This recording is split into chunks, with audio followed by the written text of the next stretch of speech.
Today, I'm going to share with you a chat I had with Laura Tamblyn Watts. She's the author of Let's Talk About Aging Parents, about just that, about aging parents, the aging demographics in Canada, and how our industry needs to look at this aging demographic a little bit different and how we can better serve and help these people. Hi, I'm Chris Reynolds, and I'm on a mission to help independent financial advisors build a better business through a remarkable client experience.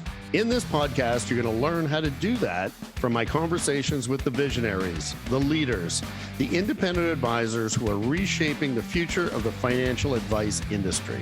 At the end of each episode, you're going to walk away with an actionable idea that you can take and use right now, and it will help you to build a better business today. This is Turning the Page. There is one thing that we all have in common. Each and every day, we get older.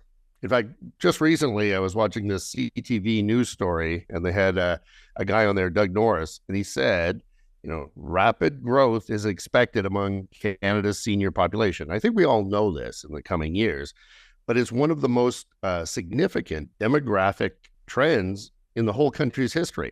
About 1 in 4 Canadians will be 65 years or older by 2043. And that's amazing. And as we and the people around us get older, we have to make sure that our senior clients and our clients that have senior parents, they're an important part of our business. And we have to make sure that we're looking after them. As people get older, of course, their needs are going to change. It's important to know how to service this growing segment of the population. And here to really talk about it is we have Laura Tamblyn Watts. And I'm very excited because this is something that I think everyone should be thinking about, but a lot of people are not. Her unwavering dedication to enhancing the lives of seniors across Canada and beyond is second to none in this particular marketplace. She is the CEO of CanAge. She embodies a commitment to the betterment of elder care and seniors' rights. She's had a whole bunch of careers, and I'm sure she's going to expand on it. She's been in law, academia, policy development. I can't wait to hear the whole story. She has a legal background, so it really brings a whole new perspective to this particular topic. She was instrumental in her roles in the Canadian Standards Association development of national standards for long-term care. That's a mouthful, by the way, if you're doing a podcast. And she does a whole bunch of ongoing work for the home and community care standards, and she's continually trying to make improvements. She does speaking in this particular topic all over the place, as we found out, global forums. She's been in over 4,000 interviews, so I'm sure there's going to be a great interview. And she has a book, Let's Talk About Aging Parents. And I think all of us should do. I have aging parents, and I'm sure everyone I meet has this sort of question in their mind of what to do next. So Laura, thank you so much for being part of the show. Why don't we start with your story? How did you specifically get here? That is a great question, and one I wish I had a really succinct answer to. I think sort of like so many people, it's a number of different twists and turns in your life, isn't it? And I grew up with grandparents.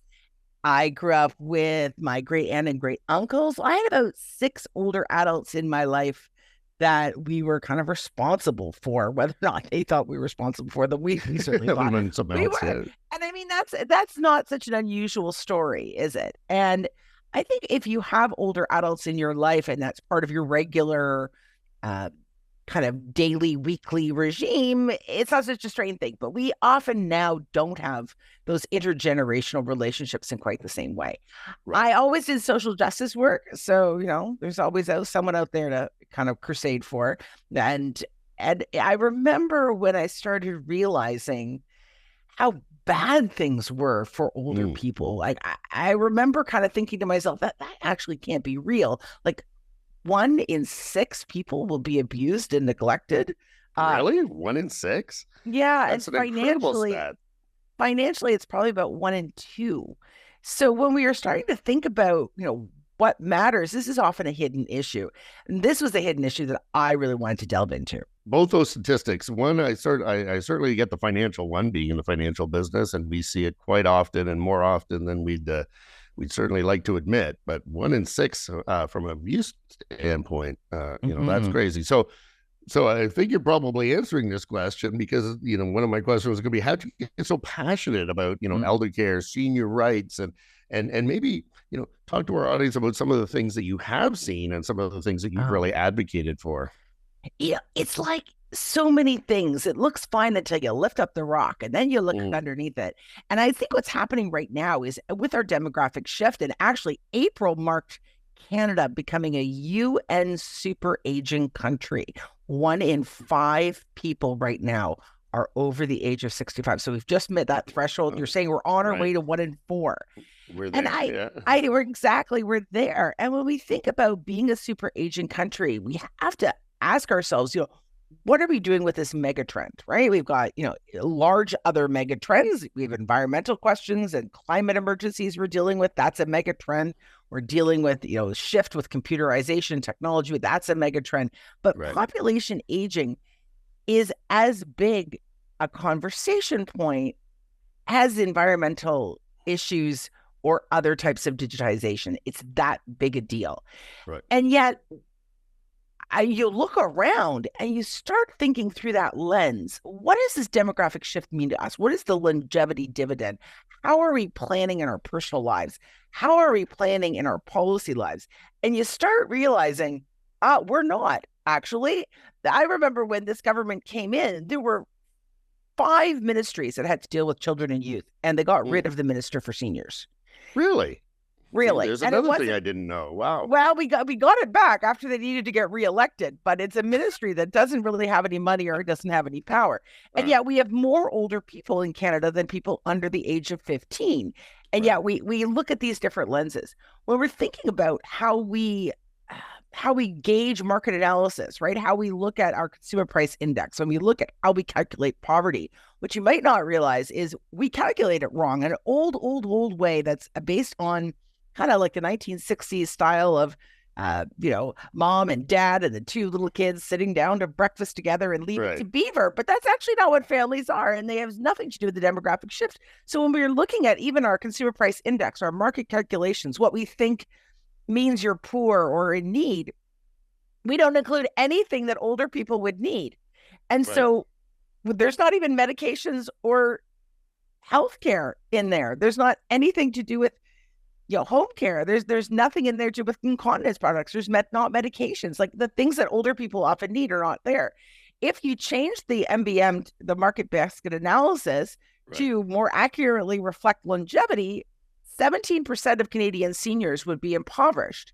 But it's a hidden number. We think that, the older people are doing really well in this country. No, older people are actually the poorest demographic in Canada.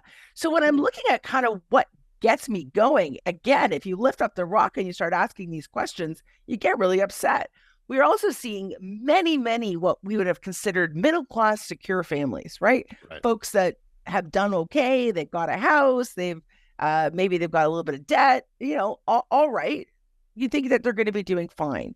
But because of the way that the last, 20 years has been, which has been interest rates are low, which means debt is very cheap, but you're not making any money. What we saw is financial analysts were only calculating people's longevity up to like the late 70s. And so people are now in a position where they thought they were financially secure. They're in their mid 80s. They've outlived their money and they're actually becoming homeless. We're getting people who can't afford food, who would have been middle-class Canadians. And this is because we've never considered demographic aging and longevity, and add that and wrap that all up in the reality that Canada we are the worst in the OECD for how we treated our seniors during the pandemic. The worst. We had the most avoidable deaths, and seniors were the most avoidable deaths. Tell me any other population in which we would have been locking people up in their homes and throwing away the key for 2 years. And then you have to ask, what is it about our country that allows us to think about older people that way? So that's what gets me out in the morning. Well, I can see all, and again, it all really good points that I'm not sure people really think about until it really affects them. And one point I know that we've been, certainly the wealth business is longevity. Is yes. In the old days, let's call it, people retire at 65 and they die at 68. You just had to, That's it. Now, people don't smoke anymore. They exercise, to your point. And I use my grandmother. My grandmother spent more time in retirement than she did in her working career. Oh, interesting. She lived long, and she lived a long time. And to that point, you need capital reserves or some sort of access, for a long period of time. And I think you make, several good points there. So what are the unique financial needs and challenges that the seniors typically face today? What are those types of things that we should be aware of? People think aging is kind of free or that the government pays for it. And it's a real shock for people to realize it's not the case. So, of course, everyone wants to age at home, right? Nobody wants to go into nursing care or long-term care. Nobody does. There's a new study that came out of the National Institute on Aging in Canada that moved from 93% of people want to do that to 100% people want to do really, that. 100%. So that's 100%. Pretty consistent, 100%. Yes, I mean, if you're asking people, hey, do you want to live independently alone in the community with supports, or do you want to, go into some type of congregate nursing care? It won't surprise you that nobody wants to go into congregate nursing care, right? But we don't have our system built for that, right? And then everyone tells me, it's going to be different because of the boomers. I'm like, no, it's going to be way worse because I was going to say, wouldn't it be worse? Yes, it's much worse. It takes 20 years to create a geriatrician, a new long-term care home bed, a new build for a long-term care home bed. One bed is $1 million, right? Wow. So when we think about it, Ontario's got formally a 44,000 person waiting list for long-term care. Informally, probably 60,000. Okay. Probably more. Yeah, probably much more. Waiting list for home care. This is people who've been publicly approved for home care, right? You've actually been through it. You've been approved. Again, I can give you across the country, but just Ontario released its statistics quite recently. 6,000 people have been approved for home care that actually can't even get home care because there's no people to do it. So when I say it's worse when the boomers are coming, I mean, it really is. It's not better. You can wave your flags all you want, but unless you've invested the resources, and that's what people are having to figure out. So how much does it cost for 24/7 care of not a nurse, not a doctor, just someone? Maybe they've got a PSW course or a health aid course, right? Something like that. We say generally between $200,000 and $300,000 a year is what your cost is. Wow. So I don't know a lot of people that can afford. I know a few. I don't know a lot of people who can afford a burn rate of $300,000 a year for say 5 or 6 years, right? Right. So then they think, well, what's the alternative? Okay, well, you have to do a mix of this and of that, and that's why, in the end, I kind of wrote the book because average people need care. In fact, about 20% of Canadian seniors will need something like a long-term care home, and only 5% ever go to long-term care. And what this means is people are relocating into things like retirement homes, which essentially is almost entirely private pay. There could be supplements in some jurisdictions, not Ontario, but other jurisdictions there can be supplements, but still. Right. And I mean, that can be $4,000 to $15,000 a month. So when we think about the costs, really what we need to start doing as advisors is say, did you know there's a $20,000 refundable tax credit for, modifying your house? Did you know that there are caregiving tax credits that members of your family can use to support it? Do you know that caregivers spend on thousands of dollars every year of their own money? Maybe you start thinking about whether or not you put some money aside for the people who are donating their help to you because they may not be able to afford it. Like, we really have to ask ourselves those questions, as well as the other things like, do you have a will? Do you have a power of attorney? Do you do the estate plan? Mostly we have to just figure out, do you have enough money? How are you going to stay where you think you're going to stay? And what are the assets, both human and capital, that you have to support you?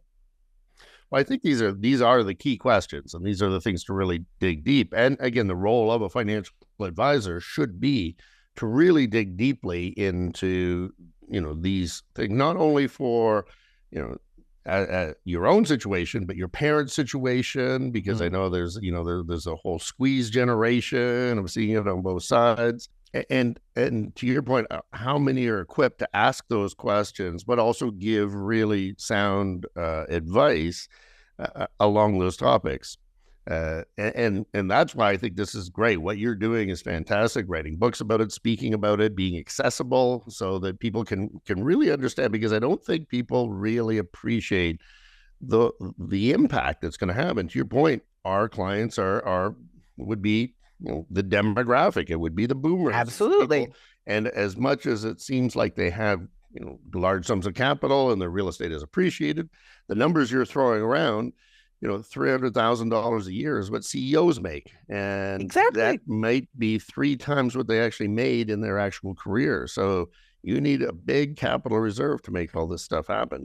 You do. And I love that you pointed out the issue around housing and capital gains. And of course, that's an area that we're all really worried about right now because of the new changes to the capital gains. A lot of friends, people, yeah. If we have a change in government, I don't know how long it's going to last, but I do have to say that has put a real shock down the system. It certainly was advertised as getting those, top end, most expensive CEOs. I think a lot of financial advisors are having conversations with average Canadians of middle-class families who inherited a cottage, who, that's never been their primary residence. Their parents or grandparents bought it for, 10 grand somewhere on a lake. Now it's worth $100,000, $500,000, $1 million, depending on the property. And in many ways, that was a bit of their reserve, right? That was an opportunity, if they did need to sell it, that was a capital reserve for people. And now people are saying, those sort of everyday folks who had very modest property that has appreciated, that would have been a reserve. And now people are really having to have some conversations. What I think, another thing that people really don't necessarily think about in the same way with their advisors, but really should, is this myth that you can just sell your house. Right. You just can sell your house and you'll be fine. Live anywhere and have all this money. Right. No, actually. So mostly, first of all, it's very, very bad socially, environmentally, personally, relationship-wise to move out of your community. About 1 in 3 people will have dementia over the age of 80, 75% of whom will always live at home. And those are numbers that advisors really need to know, because when we're talking about planning, we need to plan for things like aging in place with dementia, aging in place with other chronic diseases. That takes money, but it also takes capacity. Moving is incredibly disruptive to it. But even if let's just say you can move, where are you going to move to? Most rental income rental housing is not accessible. Or not that cheap either. Or far more expensive than staying in their house. I mean, you can kind of maybe let the roof get another 5 more years. You can defer property taxes. You can, rent out a room in your house. There's lots of things you can do with your house if you have one. But this myth that you can just sell it, reap all the money, and then where are you moving? To the far rural area? Okay, where there's no resources, where there's no healthcare, where there's no nothing. Right. So people really need to give it a second chance. I'll move to their cottage, the one I told you about. No. You probably already get snowed in. There's probably no hospitals. There's no doctors. There's no financial planners. So people really need to think to themselves, okay, great that you have a house, but you can't just necessarily sell it and reap all the benefits unless you're well prepared. Right. I think there's 2 aspects to that too, because you talked about, people don't want to leave their house. And then also people 100% don't want to go into care facilities. In fact, I remember quite fondly, my aunt decided that she wanted to put my grandmother in a home. My grandmother went, they did the tour and everything. My grandmother, who was 93 at the time, came to me and she's like, Chris, I don't want to go there. There's full of old people. I don't want to be surrounded by old people. So she ended up staying in her house and was quite happy until, her final days. But, sure, you could have sold it and could have went in a home, but what kind of life is that? And that's really one of the big questions. So I think there is a false assumption that you built up this asset in your principal residence, you'll just sell it and live on it one day. And I think, to your point, people should rethink that. This is a great conversation about taking care of aging clients, those clients taking care of their aging parents. And I'd like to know, how are you dealing with this in your business? How are you advising these clients? And I'd love to have a virtual coffee to discuss some of these ideas. Go to the show notes, click on the link, and schedule a virtual coffee. Love to have a conversation. Let's go to senior living care again. How does someone actually figure, let's say that is part of the plan. How would someone figure out what that would cost them down the road? Mm-hmm. So think of it as three kind of big buckets. This isn't oversimplistic, but I think it's nice if we can think about things in an easy way. So bucket number one, that's living independently your own home. Either you own it, you rent it, you got a condo, something like that, right? You live independently and you can bring services in. So I have a housekeeper who comes in like once a week, keeps me sane. Right. That's that kind of help and support. Maybe you have a gardener, maybe you have some, kid down the street to shovel your drive, whatever works for you in that way. And most people want to keep in that environment. And so layering more services in is usually the very best way. Sometimes you can get those services either for free or for community support. So there's lots of community-based senior services, United Way, Better at Home program, other types of programs where you can get things to you often at a very low cost. And my book goes and helps you map some of those assets out. Otherwise, that's a great idea. Otherwise, you're cobbling together. Who's got your kids? Who's, would your niece come over? Will your nephew help to pay rent? Whatever it is that you cobble together, that's bucket one. And that's most people. Right. A smaller bucket is bucket number two. And that is some type of congregate living with supports, which we often call like a retirement home, a seniors lodge, seniors housing, whatever. And in that bucket, you're paying for two things. You're paying for your accommodation. Right. Fine. It's like a rental, right? And then you're paying for all your services as well. And what I think many people don't realize is how expensive that can be. Now, that's on a cost basis. So you use less services, but you have a services contract for things too, right? And these days, that often includes the types of services that you might get actually in our public healthcare system, things like dementia care as well. So it's become kind of a parallel stream. But how expensive is it? It's a little bit like how long is a piece of string, or how much does a car cost? Well, okay, you can spend $5,000 on a junker. Or you can spend $500,000 on. I don't even know what kind of car would cost $500,000, but I know it's possible, right? And then there's one, but I'm sure there is one. Then there's a very small bucket number three, and that one you can't check yourself into.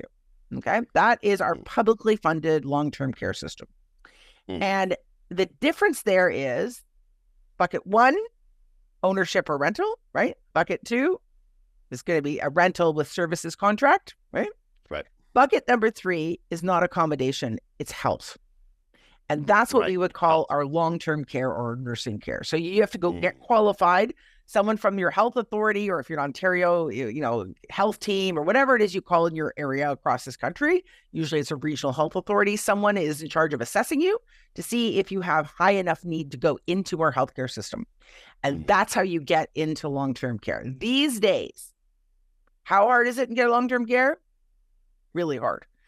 You probably need significant dementia, not just like the early stages, but probably significant dementia, probably two other chronic conditions, and the inability to toilet or bathe yourself. That's probably entry standards, and then you get qualified to be on a waiting list. Wow. But that's quite the qualifications. Like you're talking about, several different qualifications to get that. Because I think that there is a general assumption that, you just like put your hand up and eventually get in. But no, that doesn't seem like the case right here.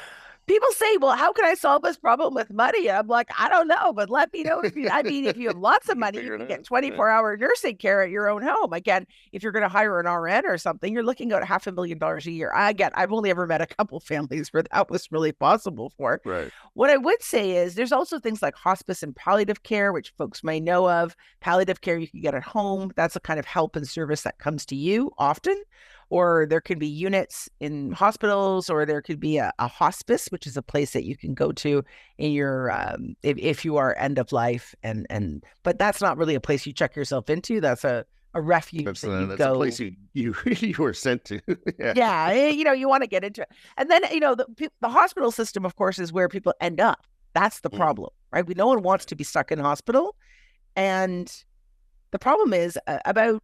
It depends on which study you look at, but let's call it 10 to 20% regularly of people who are in hospitals could go home with seniors if they just had home care.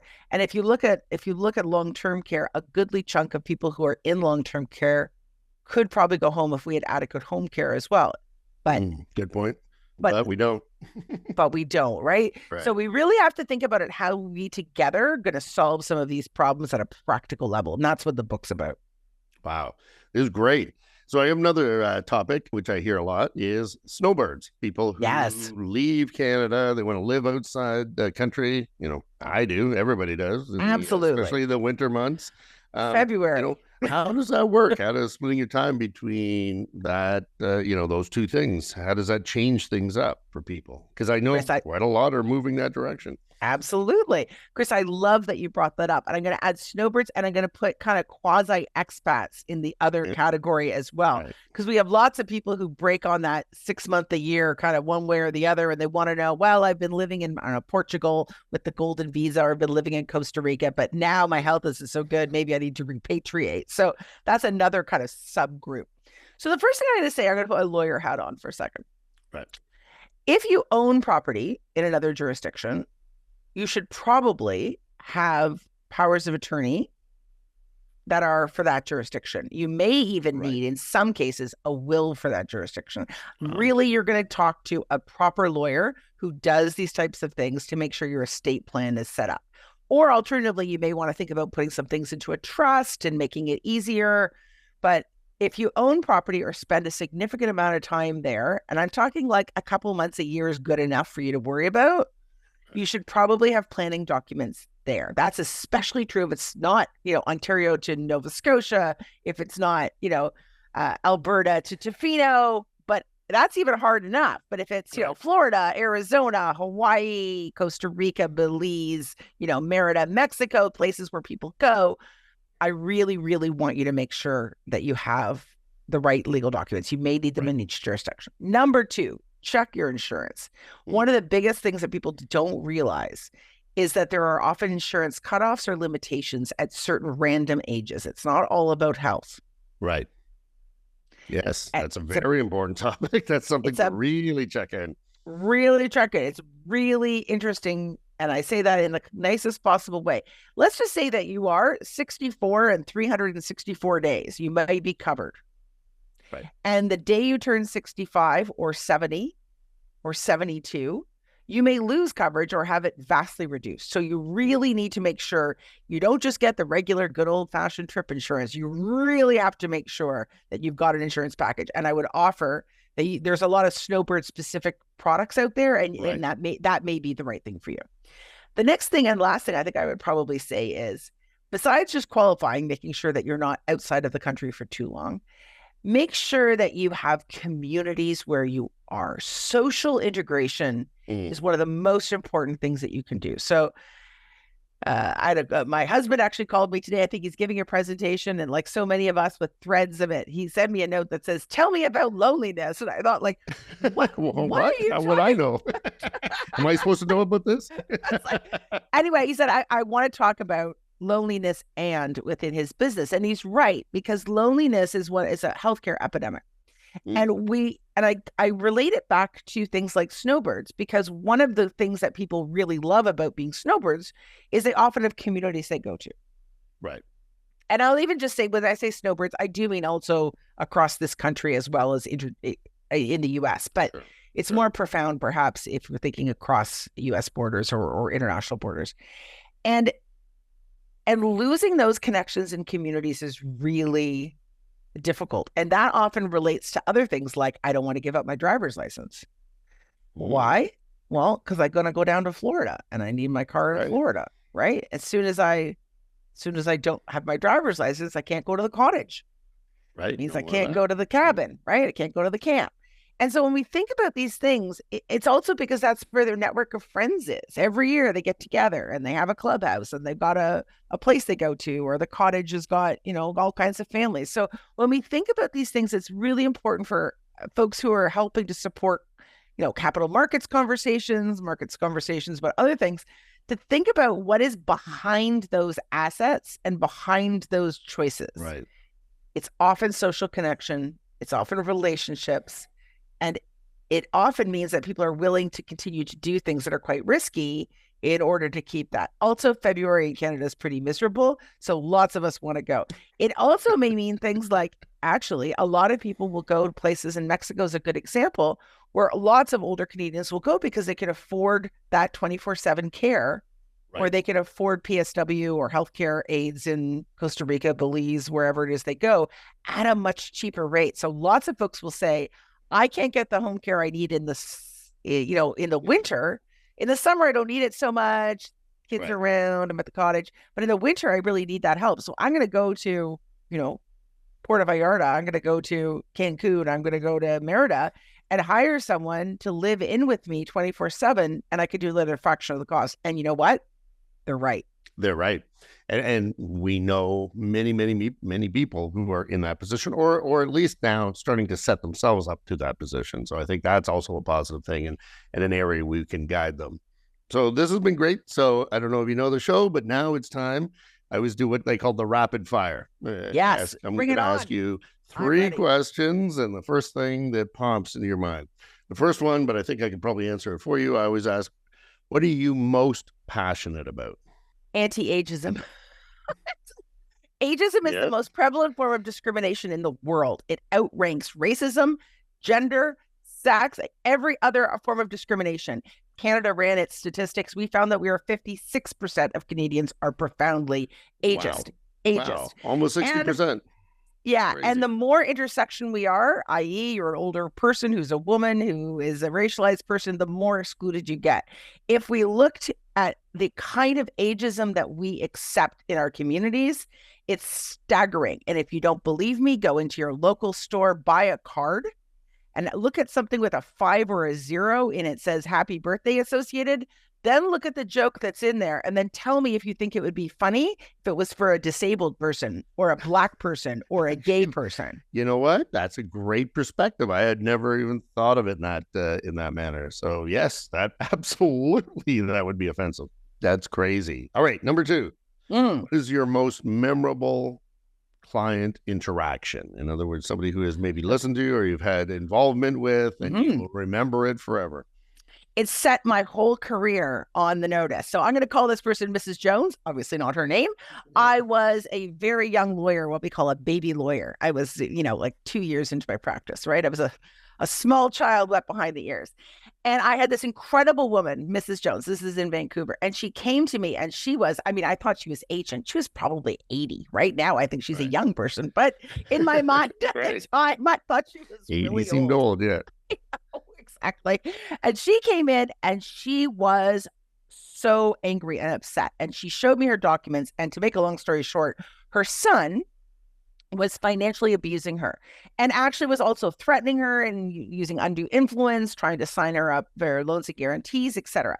She had been caught up in some legal shenanigans, for lack of a better term. And she had enough financial, personal, social wherewithal to fight it. Okay. Good. Right. And I thought, okay. And I was able to go to court. I was able to do some things. I was able to write some letters. I was able to pull some levers, and I got Mrs. Jones extracted from them. And I thought kept her safe, or at least in my, small way, from this particular exploitation. He was taking everything she had. And as I moved the file from one side of the desk to the other side of the desk and thought, okay, closed, I thought, oh my God, how many Mrs. Jones are there? Right. And then I thought, how many Mrs. Jones can afford to hire a lawyer? And then I thought, how many Mrs. Jones are in a situation that enables them to do that? So Mrs. Jones, not her name, changed the course of my life. That next day, I decided to focus for the rest of my life on aging issues. Wow. I love that story. That's got to be one of the best ones I've had so far. So the last one, what is the best advice you've ever received? Hope for the best, plan for the worst. Is that the Marines? Something. I think that's be prepared. Maybe that's the Scouts. I'm not sure. Listen, when we're thinking about aging, right, we have in our mind this sort of like marathon running, world traveling, great. Like, I want to do that too. That sounds great. If you fall and break a hip as a person over the age of 70, your chances of dying in 1 year are 24%. Your chances of dying within 18 to 24 months are 40%. If you do not die from having fallen and broken a hip, If you are a woman, your chances of ever walking normally again are less than 20%. Your chances of getting dementia, the longer we live, the more chances you have of dementia. Right. 1 in 3 over the age of, as they say, over the age of 80 will have a diagnosis of dementia. Advisors need to know this. 7 to 10 years is the average amount of time a person has dementia before they're diagnosed with dementia in this country. 7 to 10 years. And the very first thing that goes is extrapolative financial reasoning. That's one of the call to actions for advisors. You're seeing this ahead of so many other people. You need to start asking what ifs to people and not just do that nice little, check in and ask about the trusted contact person and, sign off on the thing. You've got to delve. You've got a responsibility to delve. So plan for the best. Hope for the best, plan for the worst. Plan for the worst. Right? Yeah, excellent advice. Laura, this has been fantastic. Lots of great stories, lots to think about. Give me lots to think about. And it's certainly something that a lot of our audience, especially those in the wealth management business, should think about. Think about these conversations with their clients. Think about, to your point, how do you plan for these types of things? And as we established before we got on air, you actually do like client events and where people can bring you out, which I think is a fantastic idea. These are the types of things that are most, impactful for our clients. So I love that idea. So, thank you so much for being on, Laura Tamblyn Watts, who wrote Let's Talk About Aging Parents. Before we leave our audience, any final words? The book, Let's Talk About Aging Parents, is a guidebook. It's a handbook, okay? It's not going to make you feel bad. It's going to make you laugh. It's going to sit on your bedside table when you've got a call at 3 a.m. from your mom saying someone's breaking into her house and stealing the bananas, or your dad's going to, making him pull his hair out because of something to do with his driving. You can reach over, open the section you need to know, whether it's aging at home, whether it's health issues, whether it's powers of attorney and financial management, whether it's strategies to deal with dad's new girlfriend who's a 24-year-old yoga instructor. It knows that it's premised on the idea that every family is a real kind of group, and it's not this cute little thing.